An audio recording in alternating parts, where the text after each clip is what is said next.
आजकल बीजिंग में जश्न बहार की खुशियाँ मनाई जा रही है और रोज़ा वबा की वजह से हमारे पाकिस्तानी दोस्त भी बीजिंग में गायन बजा रहे हैं। जी हाँ, हमने उनको अपने घर में इकट्ठे जश्न बहार की खुशियाँ मनाने की दावत दी है, लेकिन सबसे पहले हम कुछ सामान खरीदेंगे आज की ज़ियाफत के लिए। तो लेट्स गो। हम मार्केट पहुँच गए।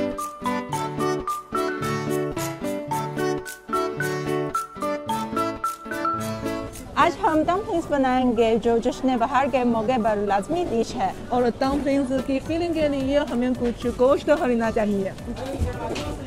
ये निशान है चिंचन, इसका मतलब है हलाल। फिर हम इस दुकान से कुछ गोश्त खरीदेंगे।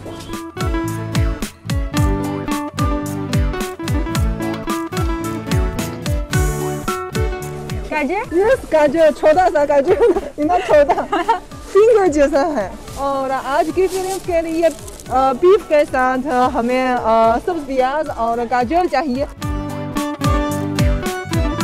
मोबाइल तैयार है और अब हम जूसी और इफ़त से मुलाकात करेंगे।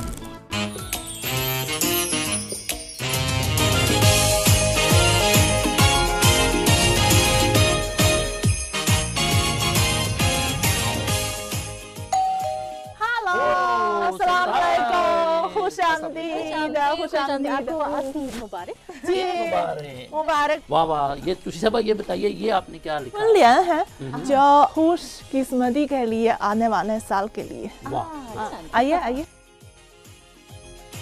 आइए मिलकर हम जाओ बनाए। जश्न बहार के मौके पर जाओ यानी डम्पलिंग बनाना चीनी लोगों के लिए बहुत अहम और लाजमी रिवायत है। जी हाँ, क्योंकि चीनी रिवायत में जाओ खुशहाली का निशान है। जी हाँ, जश्न बहार रियूनियन का त्यौहार है, जैसे आप लोग ईद मनाते हैं। जी हाँ जी हाँ, हमारे यहाँ ईद पे एक तो हम सब इकट्ठे होते हैं। शीर खुरमा और ईदी सबसे अहम होते हैं। ईदी बहुत अहम है, हम तो बच्चों को देते हैं। बिल्कुल, ये अपनों से मिल बैठने का मौका है, जिस तरह आज हम दोस्तों के साथ यहाँ इकट्ठे हैं और जश्न बहार की खुशियाँ मना रहे हैं। एक साथ जाओ बना रहे हैं। आज मैं एक खास डम्पलिंग बनाऊं।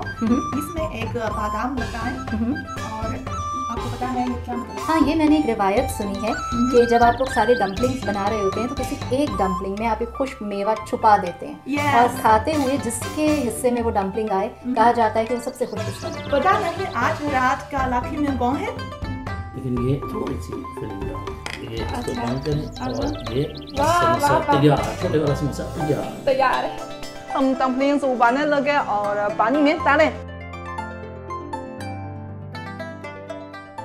जाओ तैयार है।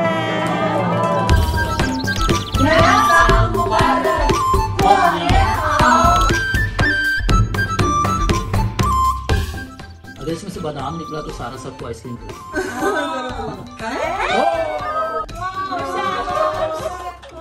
तो अब ये हमें आइसक्रीम